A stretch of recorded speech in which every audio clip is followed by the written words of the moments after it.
Praise the lord. దేవునికి మహిమ కలుగును గాక. నజరేయుడగు యేసు క్రీస్తు శక్తి కలిగిన నామములో మీ అందరికీ శుభములు ఆశీర్వాదములు తెలియజేస్తున్నాను. మరొక ఆధ్యాత్మిక వర్తమానము కొరకు మిమ్మల్ందరినీ ప్రేమపూర్వకముగా ఆహ్వానిస్తూ ఉన్నాను. ఆన్లైన్లో చూస్తున్నవారు, యూట్యూబ్లో చూస్తున్నవారు, చూడబోతున్న వారిని కూడా ప్రేమతో నేను ఆహ్వానిస్తూ ఉన్నాను. బైబిల్ గ్రంథంలో మూలవచనముగా ఒక వచనాన్ని మనం చదువుకొని వాక్య ధ్యానములోనికి ప్రవేశిద్దాం. మలాకి గ్రంథము 3వ అధ్యాయము 11వ వచనము. మీ పంటను తినివేయు పురుగును నేను గద్దించెదను. ప్రార్థన చేసుకుందాం.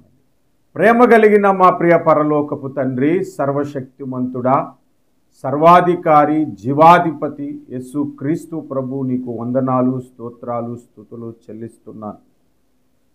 సర్వమును ఎరిగిన వాడవు, సకలమును చేయగలిగిన వాడవు, నీకు స్తోత్రాలు చెల్లిస్తున్నాము. చదవబడిన పరిశుద్ధ లేఖన భాగములో నుండి నాతో మాతో వింటున్న వారందరితో మాట్లాడమని యేసుక్రీస్తు శక్తి కలిగిన నామమున ప్రార్థన చేస్తున్నాము. ప్రియమైన పరలోకపు తండ్రి, ఆమేన్, ఆమేన్. ఇక్కడ మనం చదివితే మీ పంటను తినివేయు పురుగును నేను గద్దించెదను అన్నాడు. మీ పంటను అంట. ఈ లోకంలో ఎన్నో పంటలు ఉన్నాయి. చెరుకు పంట ఉంటుంది, ధాన్యము పంట ఉంటుంది, పత్తి పంట ఉంటుంది, తోటలు ఉంటాయి, ఇంకా రకరకాలైనటువంటి కూరగాయలను కూడా పండిస్తూ ఉంటారు.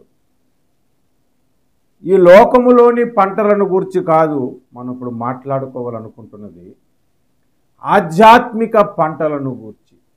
ఆత్మీయ ప్రపంచములో మనము కలిగి ఉండవలసిన పంటలను గురించి ఈరోజు వాక్యములో ధ్యానం చేద్దాం.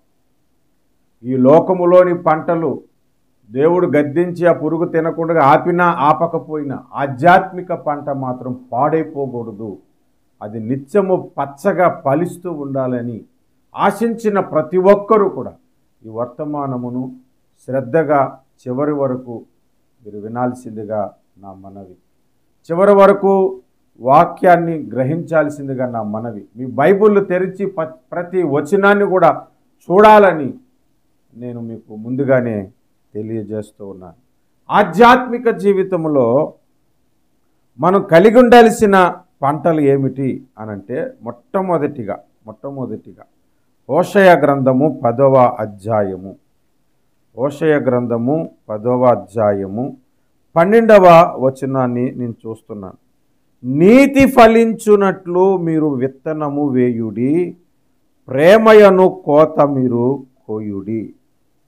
నీతి ఫలించునట్లు మీరు విత్తనము వేయుడి, ప్రేమయను కోత మీరు కోయుడి. ఇక్కడ మనకు కనబడుతున్న పంట ప్రేమ అనే పంట. ఈ ప్రేమ అనే పంట మనము కోయాలి అనంటే నీతి అనే విత్తనము విత్తాలి. నీతి అనే విత్తనము విత్తినప్పుడు ప్రేమ అనే పంటను మనము కోస్తామని బైబిల్ చెబుతుంది. ఈ అంత్య దినములలో మనము ఆలోచన చేస్తే సంఘాలలో ప్రేమ తగ్గిపోయింది. ఆదిమ సంఘములలో ఉన్న ప్రేమ ఇప్పుడున్న సంఘాలలో లేదు. అందుకే 7 సంఘాలను గూర్చి ప్రభువు పద్మాసు దీపమున యోహానుతో మాట్లాడుతూ అందులో మొదటి సంఘమైన ఎఫెసు సంఘమును గూర్చి ఇలా మాట్లాడుతున్నాడు. చూడండి, ఎఫెసు సంఘమును గూర్చి అనగా మొదటి యోహాను రాసిన ప్రకటన గ్రంథము 2వ అధ్యాయము 4వ వచనము. మొదట నీకుండిన ప్రేమను నీవు వదిలితివి అన్న. మొదట నీకున్న ప్రేమను నీవు వదిలితివి అంటే మొదట మంచి ప్రేమ కలిగిన సంఘము ఇప్పుడు ప్రేమ విషయములో తగ్గిపోయింది.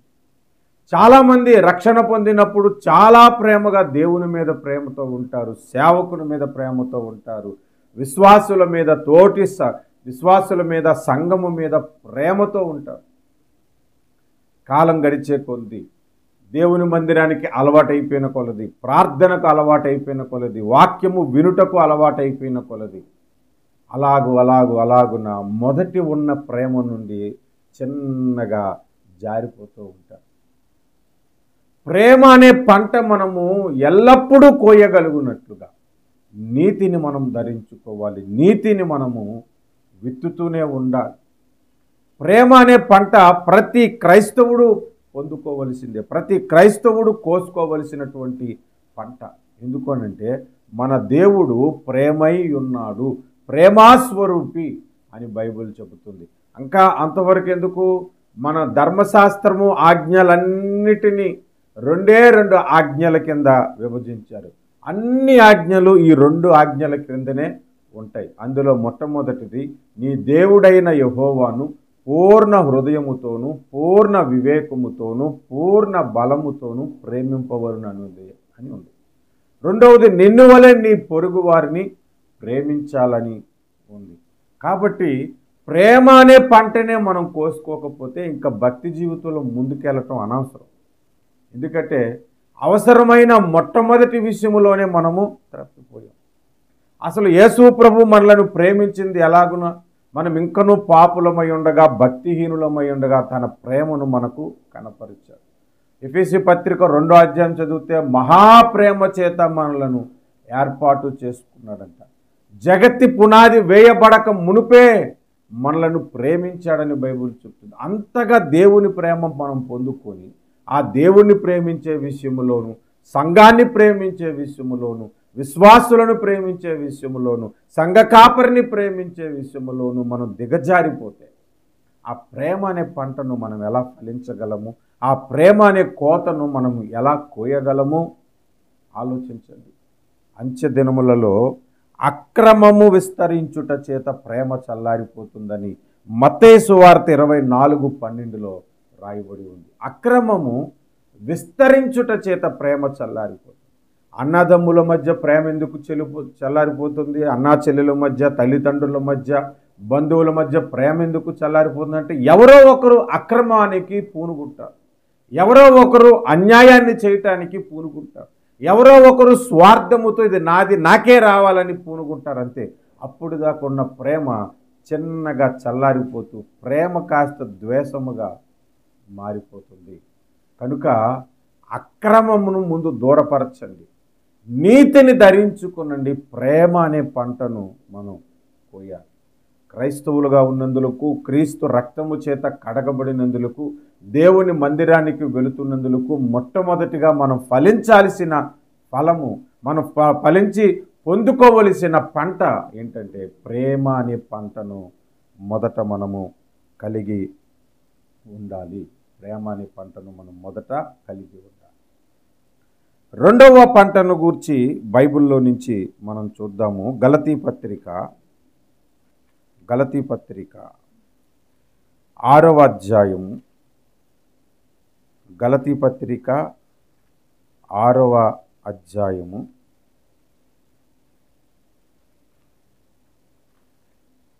8వ వచనము.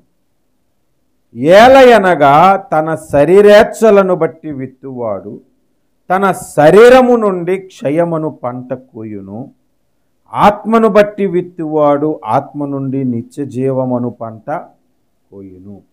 మనం ఏ పంట కోసుకోవాలంటే నిత్య జీవమును పంట మనం కోసుకోవాలి. క్షయమగు పంట కాదు మనం కోయాల్సింది, నిత్య జీవము.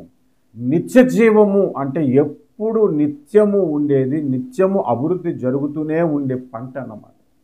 క్షయము అంటే రోజు రోజుకి తరిగిపోయి చివరికి లేకుండా పోయేదన్నమాట.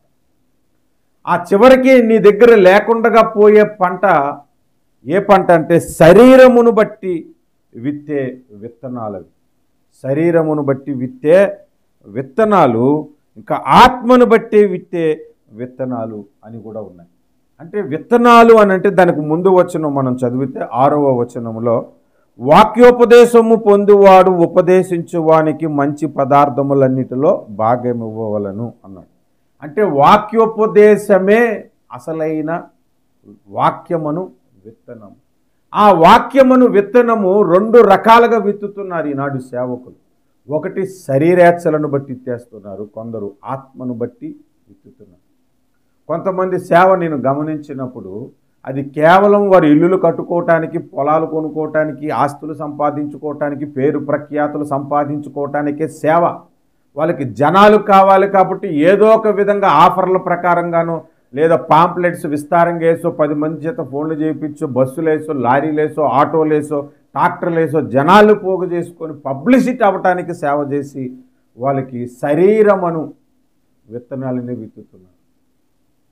విస్తారంగా కానుకలు ఇవ్వండి అని చెప్పి కానుకల గురించి మాట్లాడుకుంటూ శరీరేచ్ఛలను బట్టి విత్తే సేవకులు ఉన్నారు. ఆత్మరక్షణ పొందాలి, ఆత్మ బలపరచబడాలి, వారు ఒకరి నుండి ఇంకొకరికి ఆశీర్వాదకరంగా ఉండాలి, వారు ఇంకొక 10 మంది ఆత్మలను సంపాదించుకోవాలని, వాళ్ళ ఆత్మ రక్షణ కొరకు, వాళ్ళ ఆత్మ ఎదుగుదల కొరకు, వాళ్ళ ఆధ్యాత్మిక జీవితంలో దేవునితో సరైన సంబంధం కలిగి జీవించుట కొరకు విత్తటము వేరు. అందుకే ఆత్మను బట్టి విత్తుతే నిత్య జీవమను పంట మనం కోస్తాం. మనం బియ్యము పండించిన తర్వాత అది తింటాం, అది నిత్యం మనకు ఉండదు. ఎందుకనంటే కొద్ది కాలం తర్వాత అది క్షయమైపోతుంది. మొదట్లో ఎంత అన్నం తింటే అంత బలం అని కడుపు నిండుగా అన్నం తినేవారు. ఇప్పుడు ఎక్కువ తింటే షుగర్ వచ్చేస్తుందని తినట్లేదు, అది క్షయమైన పంట.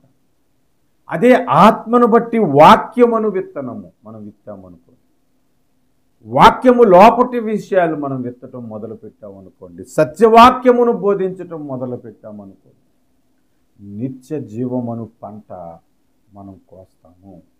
విత్తాల్సింది వాక్యము, సత్యవాక్యము, కోసుకునేది నిత్య జీవం అనే పంట. మొట్టమొదటిగా మనం ఏం చూసాము? నీతిని విత్తితే ప్రేమ అనే పంటను కోస్తాము.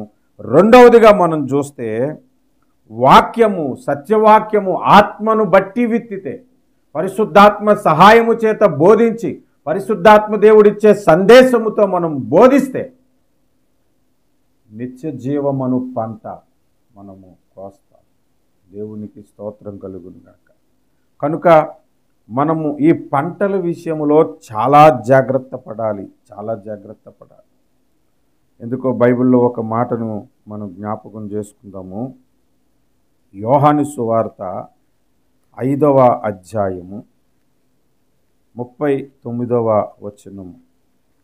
యోహాను సువార్త 5వ అధ్యాయము 39వ వచనము. లేఖనములయందు మీకు నిత్య జీవము కలదని తలంచుచు వాటిని పరిశోధించుచున్నారు, అవే నన్ను గూర్చి సాక్ష్యం ఇచ్చుచున్నవి. చూడండి, లేఖనములలో నిత్య జీవము కలవని మీరు దానిని ధ్యానిస్తున్నారు, పరిశోధిస్తున్నారు అన్న. అంటే లేఖనములో ఏముంది? నిత్య జీవం ఉన్నది. ఈ వాక్యములో నిత్య జీవమును స్వతంత్రించుకునే విధముగా బోధించాలంటే పరిశుద్ధాత్మ దేవుడిచ్చే సందేశమే.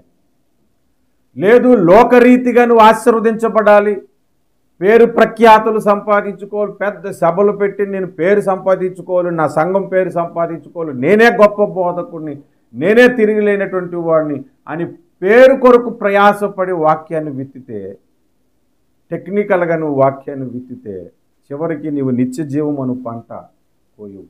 ఈనాడు చాలామంది పబ్లిసిటీ కొరకు ప్రేమ అనే ముసుగు వేసుకొని, సత్యం అనే ముసుగు వేసుకొని చెప్పేవని అసత్య బోధలు చెప్పుకుంటూ వెళ్ళిపోతూ ఉంటారు.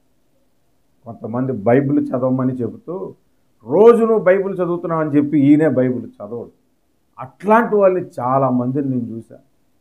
వాక్యము మనము ధ్యానించకుండగా, వాక్యము మనము చదవకుండగా, వాక్యం పట్ల ఆసక్తి, ప్రేమ మనము కనపరచకుండగా ఇతరులకు ఎలా బోధించగలం? కనుక నిత్య జీవమను పంట మనము కోసినట్లుగా సత్యవాక్యమును విత్తనము విత్తాలి. ఇది రెండవది.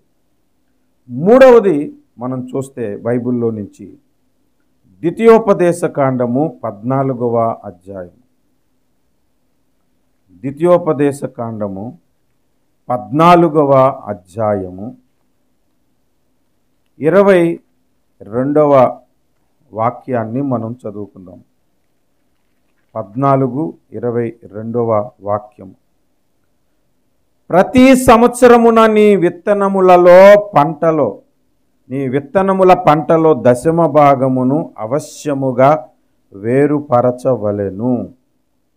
చూడండి, దశమ భాగము అనే విత్తనము. మనం మొదట ఏమని ధ్యానం చేసాము? ఆత్మ సంబంధమైన విత్తనాలని చెప్పి మరల శరీర సంబంధమైన విత్తనాలుగా ఎందుకు వచ్చారు మీరు అని మీరు అనుకోకుండా ఉండటానికి నేను మీకు సింపుల్గా ఒక విషయాన్ని వివరిస్తాను. కొద్దిగా శ్రద్ధగా మీరు వినండి. మలాకి గ్రంథము 3:10లో దశమ భాగమును గురించి రాయబడింది. మీరు దశమ భాగమును ఇచ్చినప్పుడు ఆకాశపు వాకిళ్లను విప్పి పట్టజాలనంత విస్తారముగా ప్రభు ఇస్తానన్నారు. మీరు 1000 రూపాయలు సంపాదించి 100 రూపాయలు దశమ భాగం ఇచ్చేస్తే ఆకాశపు వాకిళ్లను విప్పి పట్టజాలనంతగా ఇచ్చేశాడని అనుకోండి, ఇంకా మీరు బ్రతికే 60 సంవత్సరాలు జీవితంలో ఇంకొకసారి ఉద్యోగానికి వెళ్ళవసరం లేదు. ఆలోచించండి, నేను చెప్తుంది అవునా కాదు. మరి ఆ వచనాన్ని మనం ఎలా అర్థం చేసుకోవాలి? ఇవ్వాలా వద్దా అంటే ఇవ్వాలి దేవుని కొరకు. మరి ఎలా అర్థం చేసుకోవాలి అని అంటే 2 విధాలుగా దాని పంటను మనం కోస్తాం. ఒకటి లోకములో, 2 పరలోకములో. మీకు అర్థం అవటానికి బైబిల్లోంచి ర్యాండమ్గా 2-3 వచనాలు చూపెడతాను. హృదయ శుద్ధి గలవారు ధన్యులు, వారు దేవుని చూచెదరు అన్న. మనకి హృదయ శుద్ధి ఇప్పుడు కలిగిందనుకో, దేవుని ఇప్పుడు చూడం, పరలోకంకి వెళ్ళాక చూస్తాం. ఆత్మలో దీనులైన వారు ధన్యులు, పరలోక రాజ్యము వారిది అన్నారు. ఇప్పుడు దీనులమైతే ఇప్పుడు పరలోక రాజ్యం మనకి ఇచ్చాడు. పరలోకంకి వెళ్ళాక పరలోక రాజ్యాన్ని మనము స్వతంత్రించుకుంటాం. అలాగే దశమ భాగము నీవు ఇప్పుడు ఇచ్చినప్పుడు నీకు ఈ లోకంలో ఏది అవసరమో అది దేవుడు ఇప్పుడు తీరుస్తాడు. పట్టజాలనంత ఆశీర్వాదం పరలోకంలో, ఇంకెన్నటికీ తరగనంత ఆశీర్వాదము పరలోకములో ఇస్తాడు. అంటే దశమ భాగం వలన 2 మేలులు. ఒకటి, భూలోకములో నీ అవసరాలు తీర్చబడుతున్నాయి. రెండవది, పరలోకములో ఉన్నత స్థాయిలో పట్టజాలనంత విస్తారమైన ఆశీర్వాదాలతో నీవు నింపబడతావు. అనగా ఇప్పుడు నీవు విత్తవలసింది ఏంటంటే దశమ భాగము అనే విత్తనము, అనగా ధనము అనే విత్తనము నీవు విత్తాలి. విత్తినప్పుడు భూమి మీద నీ అవసరాలు తీర్చబడుతున్నాయి, పరలోకములో విస్తారమైన ఆశీర్వాదము సమృద్ధిగా మీకు కలుగుతుంది. ఎవరికి పడితే వారికి దశమ భాగాలు ఇచ్చేకండి. ఎవరి వాక్యము విని మీరు నేర్చుకున్నారో, ఎవరి వాక్యము వలన సత్యమును మీరు గ్రహించారో, ఎవరి వాక్యము వలన ఆధ్యాత్మిక అభివృద్ధి మీ హృదయములో కలిగిందో, ఎవరు మీ కొరకు మొర్రపెట్టి మీరు పరలోక రాజ్యము చేరాలని విజ్ఞాపన చేస్తున్నారో వారికి దశమ భాగం ఇవ్వండి. భూలోకమందును పరలోకమందును ఆశీర్వదించబడతారు, దీవించబడతారు మీరు. కనుక పట్టజాలనంత పంట, పరలోక ఐశ్వర్యము నీవు పొందుకోవాలనంటే భూమి మీద దశమ భాగమును విత్తనము విత్తాలి. ఇది 3వది. 4వ విషయానికి మనము వెళ్దాము. దయచేసి చూడండి. 4వ విషయము 126వ కీర్తన 126వ కీర్తన 5వ వచనాన్ని మనం చదువుకుందాము. 126వ కీర్తన 5వ వచనం. కన్నీళ్లు విడుచుచు విత్తువారు సంతోషగానముతో పంట కోసెదరు. పిడికెడు విత్తనములు చేత పట్టుకొని ఏడ్చుచు పోవు విత్తువాడు సంతోషగానము చేయుచు పనలు మోసుకొని పోవచ్చును. ఈ 2 వచనాల్లో 1 గంట ప్రసంగం ఉందండి, నాది యూట్యూబ్లో ఉంటుంది, మీరు వినండి. ఆ 2 వచనాలకు సంపూర్ణ వివరణ మీకు కావాలనంటే ఇప్పుడు మన అంశాన్ని బట్టి, మన సబ్జెక్టును బట్టి మనం ఇక్కడ ఏం మాట్లాడుకోవాలి అని అంటే, కన్నీళ్లు విడుచుచు విత్తువారు సంతోషగానముతో పంట కోసెదరు అన్నాడు కదా. ఇది యాత్ర కీర్తన. మనము ఈ లోకంలో యాత్ర చేస్తున్నాం. ఈ లోకము మనది కాదు, మనము పరదేశులము. మన పరలోకమే మన దేశము, పరలోకమే మన రాజ్యము. ప్రస్తుతం మనము యాత్ర చేస్తున్నటువంటి వారు. ఈ యాత్రలో ఆత్మల సంపాదన కొరకు నీవు కన్నీరు కార్చి ప్రార్థించినప్పుడు, కన్నీరు కార్చి బోధించినప్పుడు, కన్నీరు కార్చి సువార్త ప్రకటించినప్పుడు. అనగా విత్తనం అంటే ఏంటో తెలుసా? కన్నీరే విత్తనము. అయితే అది ప్రార్థనలో కన్నీరు ఉండాలి. ప్రార్థనలో ఏ కన్నీరు ఉండాలి? నా ఆస్తి ఎవడో దోచుకున్నాడు కాబట్టి దాని కొరకు కన్నీరు కాదు, నాకు అప్పులు ఉన్నాయి కాబట్టి దాని కొరకు కన్నీరు కాదు, లేదా ఏదో వస్తువు కొనుక్కోవటం కొరకు కన్నీరు కాదు. ఆత్మల సంపాదన కొరకు కన్నీరు, ఆత్మల సంపాదన కొరకు, సువార్థికుల కొరకు కన్నీరు నువ్వు కార్చినప్పుడు ఎలాంటి పంటను కోస్తావు అంటే సంతోషం అనే పంటను నీవు కోస్తావు. సంతోషం అనే పంట నీకు కలగాలి అని అంటే దానికి ముందు కన్నీరు అనే విత్తనము ఉండాలి. మొదటిగా నీతి అను విత్తనము వేసినప్పుడు ప్రేమ అనే పంటను కోస్తున్నాము. రెండవదిగా వాక్యమను విత్తనము, సత్యవాక్యమనే విత్తనము వేసినప్పుడు నిత్యజీవమను పంటను మనం కోస్తున్నాం. మూడవదిగా దశమ భాగము లేదా ధనము అనే విత్తనము మనం విత్తినప్పుడు విస్తారమైన పరలోక ధనమును పంటను మనము కోస్తూ ఉన్నాము. నాలుగవది ఆత్మల సంపాదన కొరకు నీవు కన్నీరు కార్చినప్పుడు, ఆత్మలు ఎదుగుట కొరకు కన్నీరు కార్చినప్పుడు, సంఘము కొరకు కన్నీరు కార్చినప్పుడు, సంఘ కాపరి కొరకు, సువార్థికుల కొరకు కన్నీరు కార్చి నువ్వు ప్రార్థించినప్పుడు సంతోషమును పంట పరలోకంలో నువ్వు కోస్తావు. అది ఎలా ఉంటుందనంటే నిత్య సంతోషమై చెప్పసఖ్యము కాని సంతోషము అను పంటను నువ్వు కోసుకోబోతూ ఉన్నావు. కనుక ఇది నాలుగవ పంట. ఐదవ పంట గురించి మనం చూద్దాము. ఐదవ పంట మనం కోసుకోవలసినటువంటి పంట. చివరి వరకు శ్రద్ధగా వినండి, చాలా ఆశీర్వాదకరమైన మాటలు ఇంకా మీకు చెప్పాలనుకుంటున్నాను. గలతీ పత్రిక 6వ అధ్యాయము 9వ వచనం. మనము మేలు చేయుట యందు విసుకక యుందుము, మనము అలయక మేలు చేసితిమని తగిన కాలమందు పంట కోతుము అన్నాడు. ఇక్కడ మనం విత్తాల్సిన విత్తనము మేలు అనే విత్తనము మనం కోయాలి. తగిన కాలమందు దాని ప్రతిఫలము మనం పొందుకుంటాం.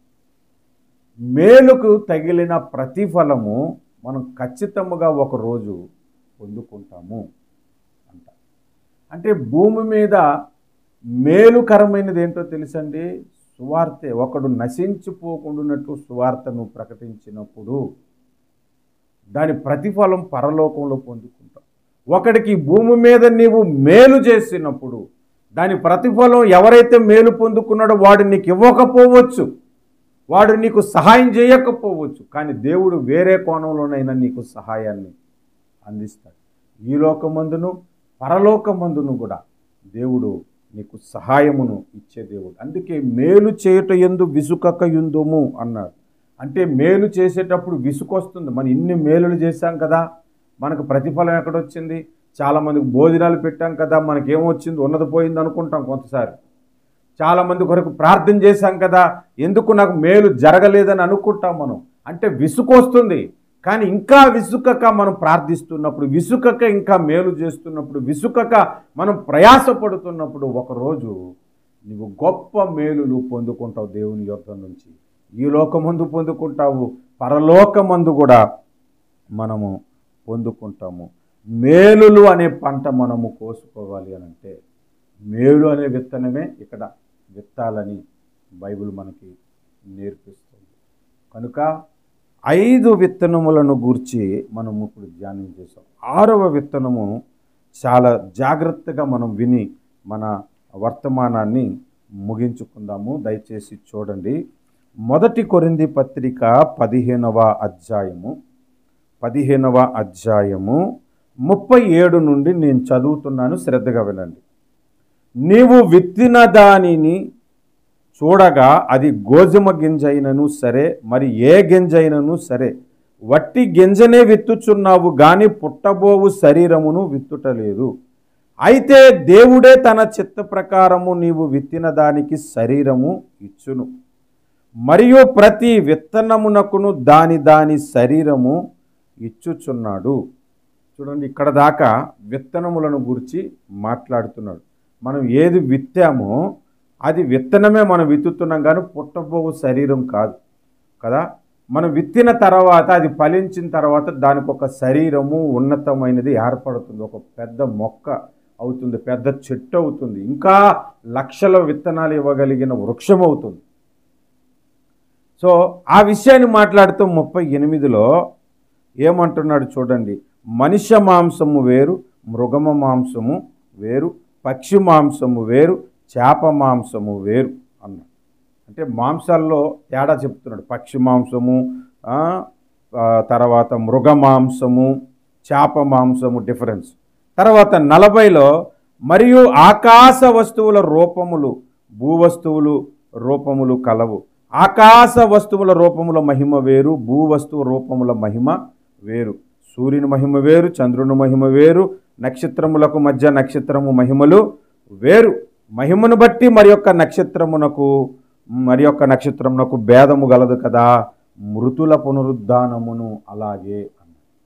ఈ అధ్యాయమే మృతుల పునరుద్ధానమును గురించి మాట్లాడుతూ, మనం ఒక విత్తనము విత్తిన తరువాత అది ఫలించి ఎటువంటి శరీరం వస్తుందో నీకు తెలీదు అని చెబుతూ మహిమ శరీరమును గూర్చి మాట్లాడుతున్నాడు. అంటే మనం పొందుకోబోయే పంట మహిమ అనే పంట. ఈ మహిమ అనే పంటను మనము పొందుకోవాలంటే భక్తి అనే విత్తనము మనం విత్తాలి. ఆ భక్తి ఎలాగుండాలి, ఆ భక్తి ఏ విధముగా ఉండాలి అంటే, ఒకరోజు నేను పరలోకానికి వెళ్తాను, దేవుని మహిమ నేను పొందుకుంటాను అన్న ఆలోచనతో ఆ పరలోక రాజ్యం మీద దృష్టి పెట్టుకొని నీవు చేసే భక్తి ఉంటుంది చూసావు, అదే ఈ లోకాశీర్వాదాల కొరకు చేసే భక్తి అయితే అది ఈ లోకముతోనే సమాప్తి అయిపోతుంది. పరలోకములో ప్రతిఫలమును కొరకు నువ్వు చేస్తున్న భక్తి ఏదైతే ఉందో దాని పంట మహిమ అనే పంట. ఇప్పుడు చూడండి, సూర్యుని మహిమ వేరు, చంద్రుని మహిమ వేరు అంటే దాని కాంతులు వేరుగా ఉంటాయిగా.